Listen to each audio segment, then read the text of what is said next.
I've broken this video down into 3 main parts. Number 1, why the home cook should have a well-stocked pantry. 2, what do you need to buy for said pantry? And finally, 3, how to store and organize the pantry. I also made a master sheet with 69 pantry items with a bunch of attributes that you guys can access as a shopping list and informative guide that will be linked in the description. Also, before you look, drop your comments to guess how much I paid for everything. So hopefully this video serves as a holistic view of the pantry for the home cook. So whether you're looking to upgrade your current pantry, or if you just moved to a new spot like I did and have nothing, or maybe you're a new college student and have no idea what you need to buy for your pantry, this video should cover everything for the home cook so you can make a countless number of dishes with just a few pantry staples. Let's break it down, y'all. The reason every home cook should have a well-stocked and organized pantry is simple. It will save you money and time, and it also reduces cooking friction. These should be enough to motivate anyone, but let me explain. For example, maybe you come home after a couple of drinks and you can use the evaporated milk and some bronze-cut pasta from your pantry for a 10-minute stovetop mac and cheese. You could utilize the spice drawer, a can of tomatoes and some aromatics on a Wednesday night to make some PK chicken karahi with the chicken thigh you have in the fridge. Or you could bust out some flour and yeast for my personal favorite, the weekly pizza. Utilizing the pantry like this saves money by eliminating extra trips to the grocery store, and also you'll order way less overpriced and often not that great food from your preferred delivery app. It also makes cooking easier because a pantry where you can clearly see everything and grab any item that you need at a moment's notice reduces friction. So instead of digging around in a cupboard for that random spice or sauce that you thought you had, all while something is burning on the stove, you flip open the organized drawer and you can see every spice you have for a quick selection. So if this is the why, let's go into the more practical steps of what to get and how to organize. Like I mentioned, I came up with a list of 69 unique items for my complete pantry list that allows me to cook countless dishes from scratch. Should you buy all at once? Probably not, I'll explain that later. Also, these are all cooking-focused ingredients, so we aren't covering snacks or, microwavable cans of soup in this list, and this was probably the toughest part of the video because it's hard to define a cutoff point. What I need will never match exactly what you need. For example, if you never bake, there are probably 10 items on this list that are pointless to get, so this is where the attributes on the list come into play. I listed out things like the food type, so oils versus vinegars, spices, and so on.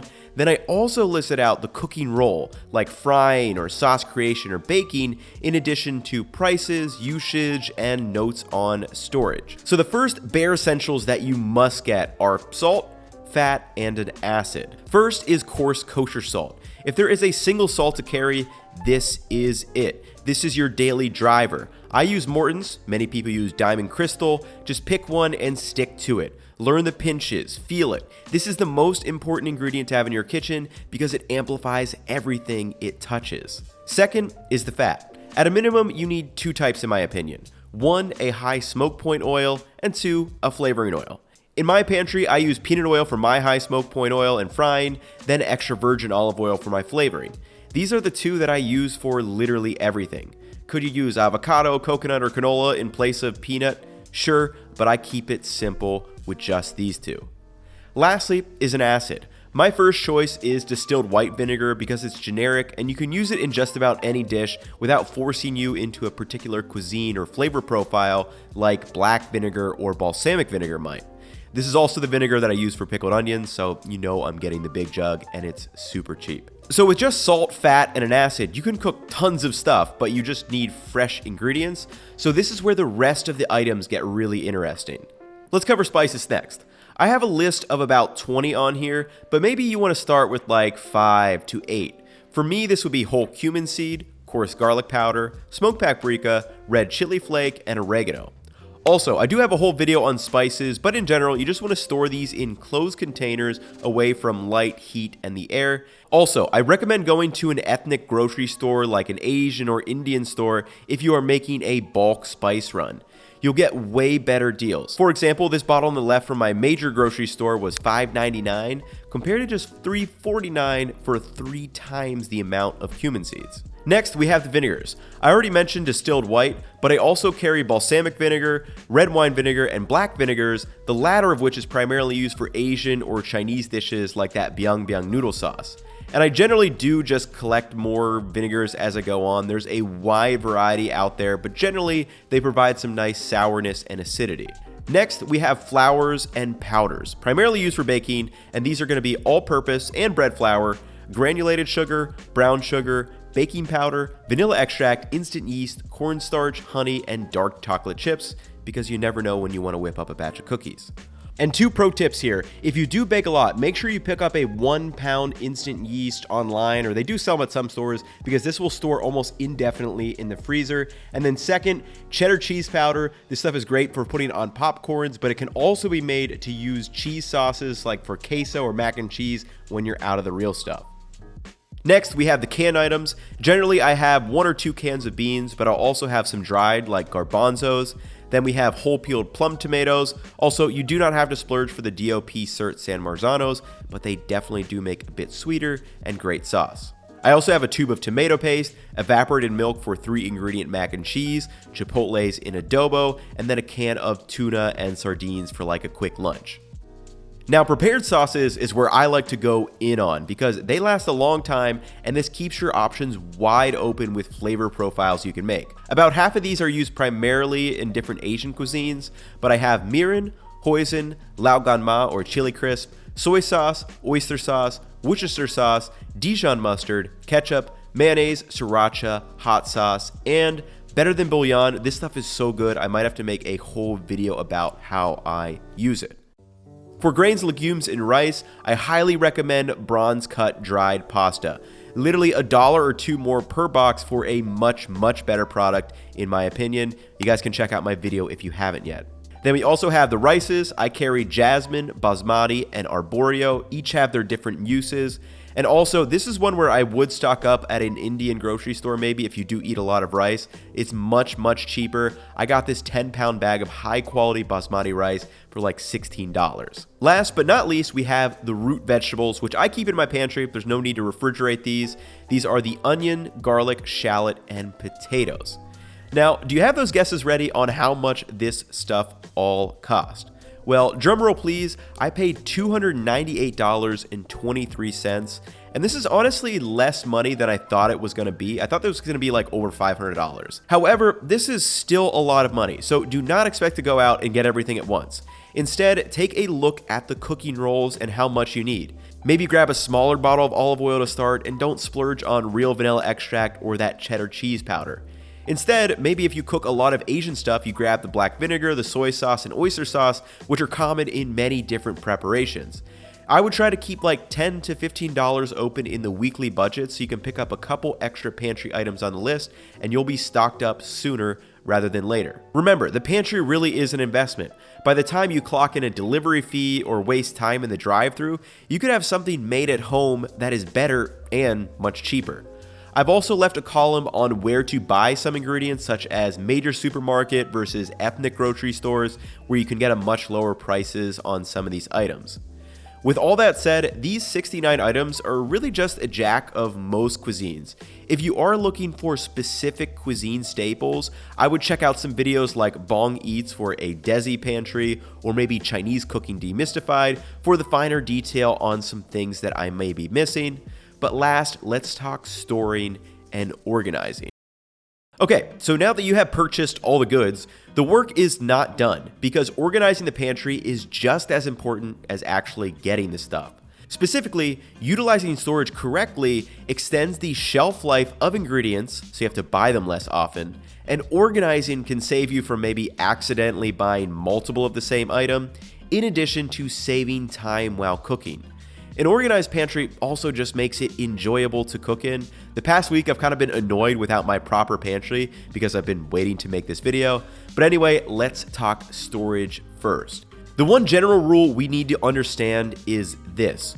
Open air is the worst enemy of most foods and will increase the rate of spoilage.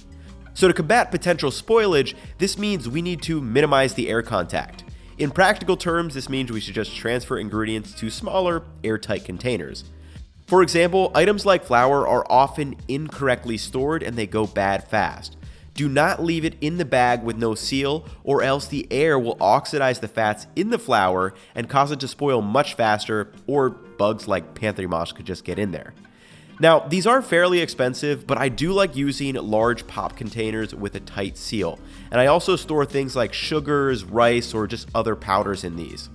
Additionally, I also throw my larger jar of peanut oil into a smaller one that I can use around the stove for easy access, and then keep that stored away in a dark place, and I can pick them up when I need to refill them. Now obviously, any item that already comes with sealed packaging is fine to keep as is, but a lot of times I still do prefer to move them to uniform containers, which is more on the organization side of things. Now, I'm borrowing a mantra from Marie Kondo here, but I firmly believe that the pantry should spark cooking joy. And this means I get inspiration and enjoyment, not a stressful sight of bags and random spice drawers all over the place. When I open up the cupboards, I should get excited to cook, and for me that means I can see everything, each item is easy to get to, and the storage solutions are simple.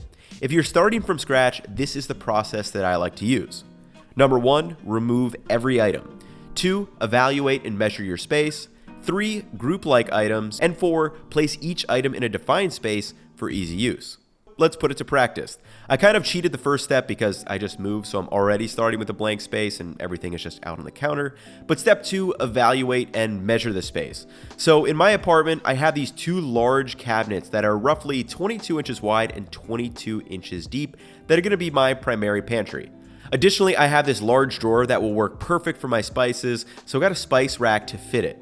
So back to the pantry cabinets, I actually don't like how deep these are because it makes it easy to slip into the bad habit of pushing ingredients behind each other, and the back of the top shelf is literally useless to me because I'm a fairly short guy, so if there's something back there, I'll have to jump or else I'm never seeing it again. For this reason, I moved that shelf down a notch. So evaluating these things in step 2 helps me with steps 3 and 4. For 3, I like to group like items in simple bins. These are some bins that I picked up at Target that I know fit my cabinets well, and for example, I popped my canned goods into one of the larger ones, the sauces into a smaller one, just go with what makes sense. Additionally, spices generally go together too, and I personally like to have uniform spice bottles, so I take the time to transfer them all to these containers and then place them in a drawer, which I think is very easy to visualize. Step 4, place each item in a defined space. So here is my final setup. I have my flours and rice on the top shelf in those pop containers in a single row, and that's all that's going to be up there. Next, we have the baking items in the clear bin, the vinegars in the center, and then I've just got an empty container for that pantry to grow. It naturally does. Below that, I have the large crate with the canned goods, the small crate with the prepared sauces. Then below that, we have a big crate of refill stuff like the vinegar jug, oil, and a big bag of rice. And that's next to our smaller crate of dried pasta and noodles. Then lastly, we have the root vegetables on the bottom with some leftover spices for refilling as well. And all of these items were placed in the cabinet strategically so I can easily see and reach into them so I can take a quick glance and get what I need. For the spices, I already mentioned setting them up in the drawer. Then I keep the salt by the stove, and I broke my pepper grinder, so I'm waiting on a new one, but that's gonna hang out there too. Then I also keep my oils in the corner away from the heat, but they are ready at a moment's notice. At the end of the day, this is what works for me in my pantry as a home cook. I don't expect you to have a carbon copy of everything in here. Instead, use the information laid out in this video to develop the pantry that works for you. Subscribe for more videos like this. I'll catch you in the next one. Peace, y'all.